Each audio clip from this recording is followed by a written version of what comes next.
अथ दशमोऽध्यायः। श्रीभगवानुवाच भूय एव महाबाहो शृणु मे परमं वचः यत्तेऽहं प्रीयमाणाय वक्ष्यामि हितकाम्यया।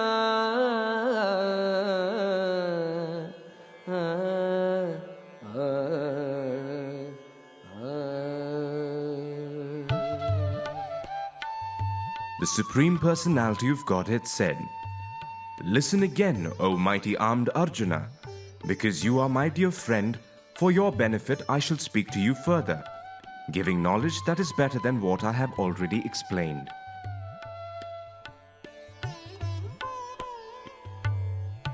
न मे विदुः सुरगणाः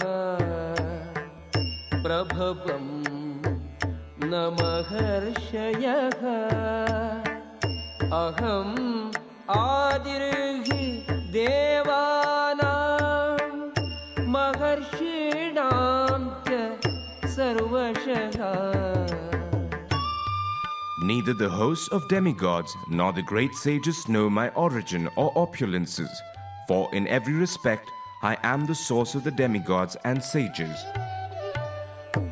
यो माम् अजमनादिं च वेत्ति लोकमहेश्वरम् असम्मूढः समर्थ्येषु सर्वपापैः प्रमुच्यते। He who knows me as the unborn, as the beginningless, as the supreme Lord of all the worlds, he only, undeluded among men, is freed from all sins.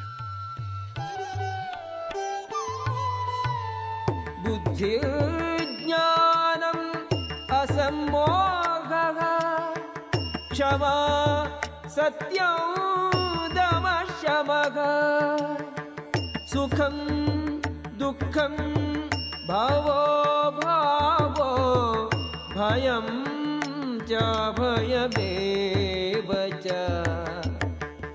अहिंसा समता तुष्टिः तपोदानं यशो यशः भवन्ति भावा भूतानां मत्त एव पृथग्विधाः। Intelligence, knowledge, freedom from doubt and delusion, forgiveness, truthfulness, control of the senses, control of the mind, happiness and distress, birth, death, fear, fearlessness, non-violence, equanimity, satisfaction, austerity, charity, fame and infamy. All these various qualities of living beings are created by me alone.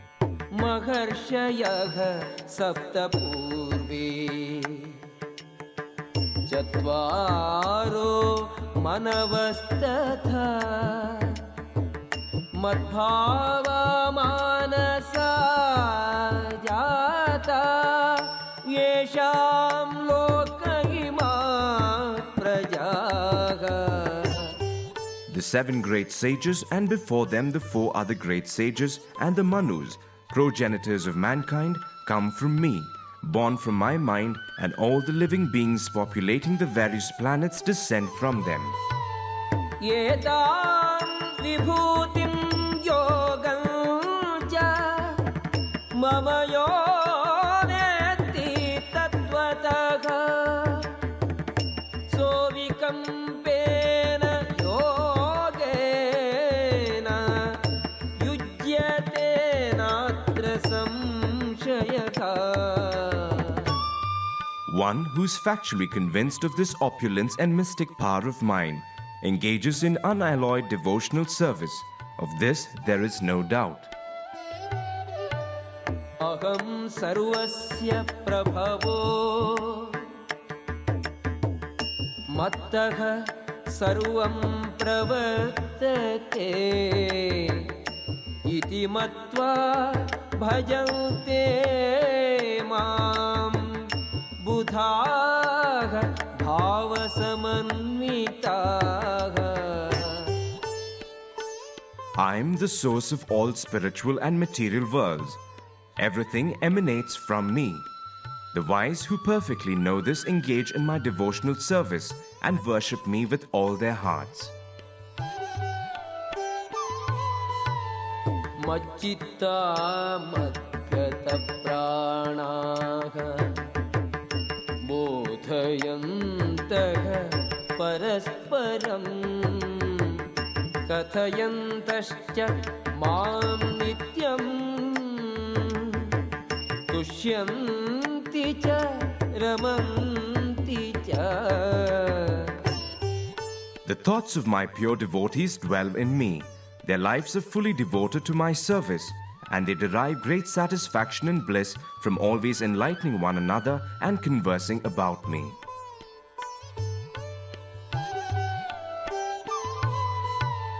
तेषां सततयुक्तानां भजतां प्रीतिपूर्वकं ददामि बुद्धियोगं तं येन मामुपयान्ति ते. To those who are constantly devoted to serving me with love, I give the understanding by which they can come to me. तेषामेवानुकम्पार्थम्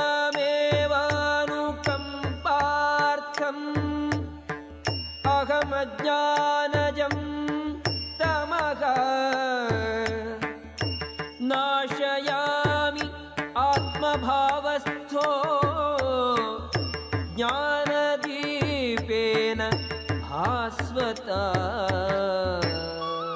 To show them special mercy, I, dwelling in their hearts, destroy with the shining lamp of knowledge the darkness born of ignorance.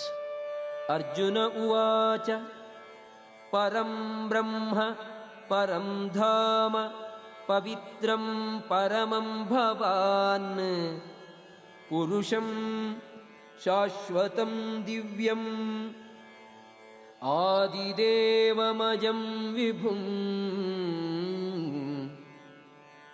आहुः त्वां ऋषयः सर्वे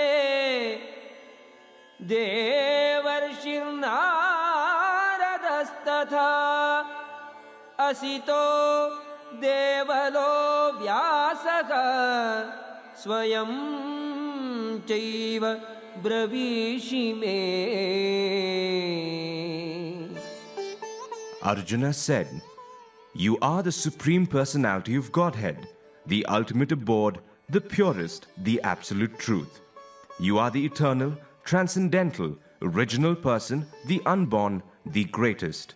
All the great sages such as Narada, Asita, Devala and Vyasa confirm this truth about you, and now you yourself are declaring it to me." सर्वमेतद्ऋतं मन्ये यन्मां वदसि केशव न हि ते भगवन् व्यक्तिं विदुर्देवानदानवः.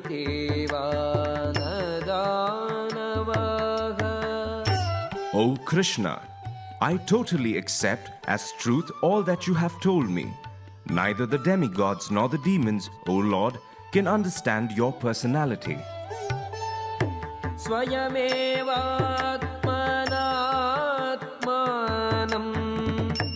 वेत्थ त्वं पुरुषोत्तमा भूतभावन भूतेश देवदेव जगत्पते. Indeed, you alone know yourself by your own internal potency, O Supreme Person, Origin of all, Lord of all beings, God of gods, Lord of the universe. वक्तुमर्हसि अशेषेण दिव्याख्यात्म आत्मविभूतयः याभिः विभूतिभिः लोकान् इमांस्त्वं व्याप्य तिष्ठसि. Please tell me in detail of your divine opulences by which you pervade all these worlds.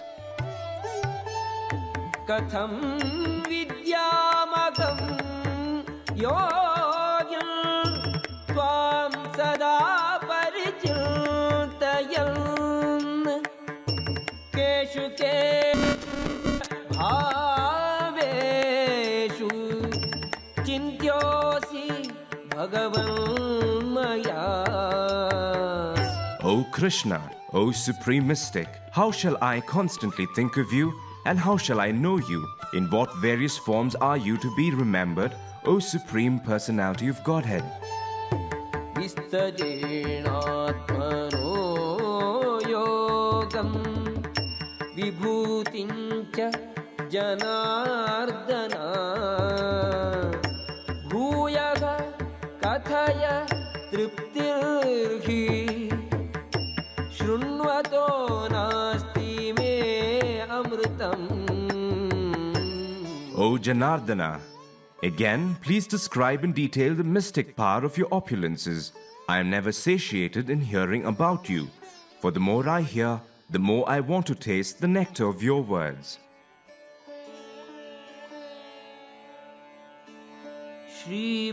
श्रीभगवानुवाच हन्तते कथयिष्यामि दिव्याख्यात्मविभूतयः प्राधान्यतः कुरु श्रेष्ठा नास्त्यन्तो विस्तरस्य मे. The Supreme Personality of Godhead said, Yes, I will tell you of my splendorous manifestations, but only of those which are prominent, O Arjuna, for my opulence is limitless. अहमात्मा गुडाकेश सर्वभूताशयस्थितः अहमादिश्च मध्यं च भूतानाम् अन्त एव च. I am the Supersoul, O Arjuna, seated in the hearts of all living entities. I am the beginning, the middle, and the end of all beings. आदित्यानाम् अहं विष्णुः ज्योतिषां रविरंशुमान् मरीचिः मरुताम् अस्मि नक्षत्राणाम् अहं शशि. Of the Adityas, I am Vishnu. Of lights, I am the radiant sun. Of the Maruts, I am Marichi. And among the stars, I am the moon. वेदानां सामवेदोऽस्मि देवानाम् अस्मि वासवः इन्द्रियाणां मनश्चास्मि भूतानामस्मि चेतना. Of the Vedas, I am the Samaveda. Of the demigods, I am Indra, the king of heaven. Of the senses, I am the mind. And in living beings, I am the living force, consciousness. रुद्राणां शङ्करश्चास्मि वित्तेषो यक्षरक्षसां वसूनां पावकश्चास्मि मेरुः शिखरिणाम् अहम्. Of all the Rudras, I am Lord Shiva. Of the Yakshas and Rakshasas, I am the Lord of Wealth, Kuvera. Of the Vasus, I am Fire, Agni. And of mountains, I am Meru. पुरोधसां च मुख्यं मां विद्धि पार्थ बृहस्पतिं सेनानिनामहं स्कन्दः सरसामस्मि सागरः. Of priests, O Arjuna, know me to be the chief Brihaspati. Of generals, I am Kartikeya, and of bodies of water, I am the ocean. महर्षीणां भृगुरहं गिरामस्मि एकम् अक्षरं यज्ञानां जपयज्ञोऽस्मि स्थावराणां हिमालयः. Of the great sages, I am Bhrigu. Of vibrations, I am the transcendental Om. Of sacrifices, I am the chanting of the holy names, Japa. And of immovable things, I am the Himalayas. अश्वत्थः सर्ववृक्षाणां देवर्षीणां च नारदः गन्धर्वाणां चित्ररथः सिद्धानां कपिलो मुनिः. Of all trees, I am the banyan tree. And of the sages among the demigods, I am Narada. Of the Gandharvas, I am Chitraratha. And among perfected beings, I am the sage Kapila. उच्चैश्रवसं अश्वानां विद्धि माम् अमृतोद्भवम् ऐरावतं गजेन्द्राणां नराणां च नराधिपम्. Of horses, know me to be Uchaishrava, produced during the churning of the ocean for nectar. Of lordly elephants, I am Airavata, and among men, I am the monarch. आयुधानाम् अहं वज्रं धेनूनामस्मि कामधुक् प्रजनश्चास्मि कन्दर्पः सर्पाणामस्मि वासुकिः. Of weapons, I am the thunderbolt. Among cows, I am the Surabhi. Of causes for procreation, I am Kandarpa, the god of love. And of serpents, I am Vasuki. अनन्तश्चास्मि नागानां वरुणो यादसाम् अहं पितॄणाम् अर्यमा चास्मि यमः संयमताम् अहम्. Of the many-hooded Nagas, I am Ananta. And among the aquatics, I am the demigod Varuna. Of departed ancestors, I am Aryama. And among the dispensers of law, I am Yama, the lord of death. प्रह्लादश्चास्मि दैत्यानां कालः कलयताम् अहं मृगाणां च मृगेन्द्रोऽहं वैनतेयश्च पक्षिणाम्. Among the Daitya demons, I am the devoted Prahlada. Among subduers, I am Time. Among beasts, I am the lion. And among birds, I am Garuda. पवनः पवताम् अस्मि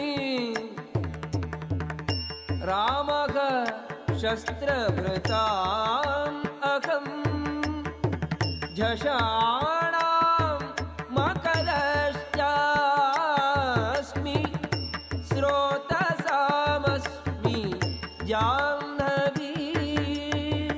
Of purifiers, I am the wind. Of the wielders of weapons, I am Rama. Of fishes, I am the shark. And of flowing rivers, I am the Ganges. सर्गाणाम् आदिरन्तम् अन्तश्च मध्यं चैवाहम् अर्जुन अध्यात्मविद्या विद्यानां वादः प्रवदताम्. Of all creations, I am the beginning and the end, and also the middle, O Arjuna.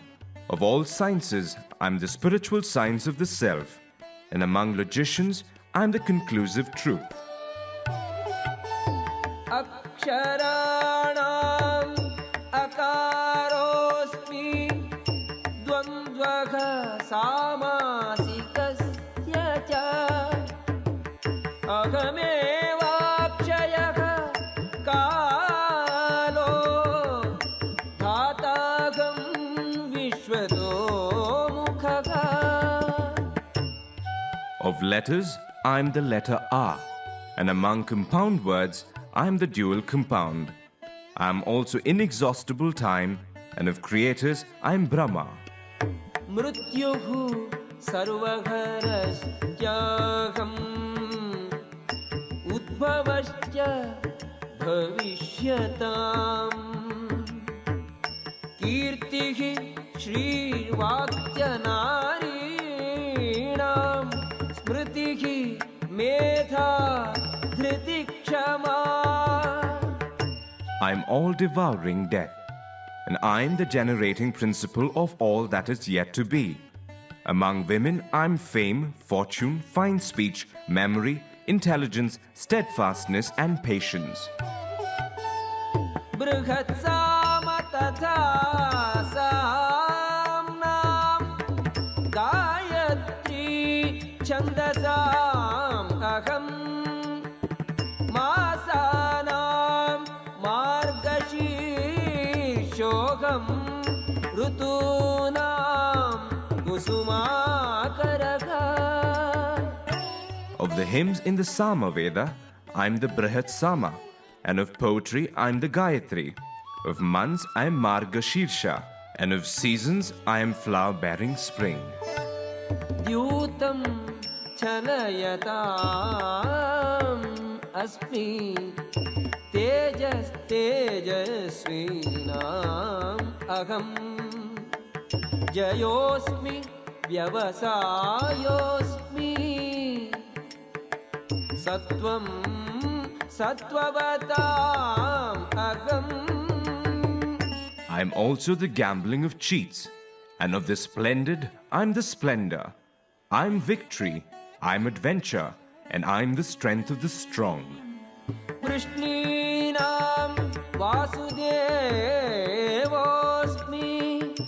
पाण्डवानां धनञ्जयः मुनीनामप्यहं व्यासः कवीनाम् उशना कविः. Of the descendants of Vrishni, I am Vasudeva, and of the Pandavas, I am Arjuna. Of the sages, I am Vyasa, and among great thinkers, I am Ushana.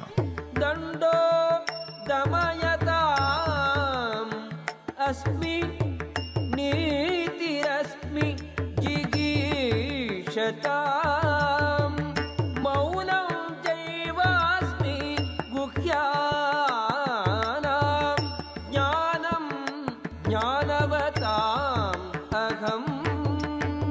Among all means of suppressing lawlessness, I am punishment, and of those who seek victory, I am morality.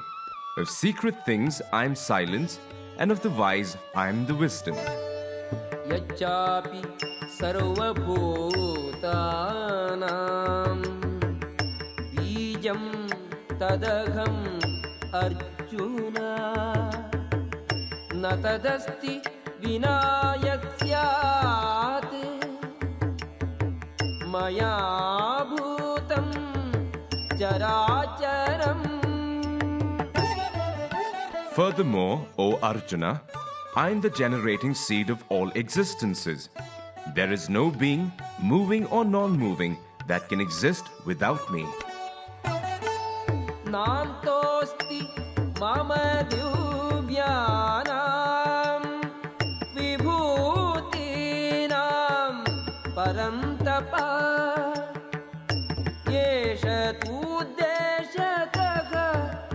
प्रोक्तो विभूतेः विस्तरो मया. O mighty conqueror of enemies, there is no end to my divine manifestations. What I have spoken to you is but a mere indication of my infinite opulences. यद्यद् विभूतिमत्सत्त्वं श्रीमदूर्जितमेव वा तत्तदेवावगच्छत्वं मम तेजोंशसम्भवम्. Know that all opulent, beautiful and glorious creations spring from but a spark of my splendor. अथवा बहुनैतेन किं ज्ञातेन तवार्जुन विष्णव्यागमिदं कृष्णं एकांशेन स्थितो जगत्. But what need is there, Arjuna, for all this detailed knowledge? With a single fragment of myself, I pervade and support this entire universe. ॐ तत्सदिति श्रीमद्भगवद्गीतासु उपनिषत्सु ब्रह्मविद्यायां योगशास्त्रे श्रीकृष्णार्जुनसंवादे विभूतियोगो नाम 10मोऽध्यायः.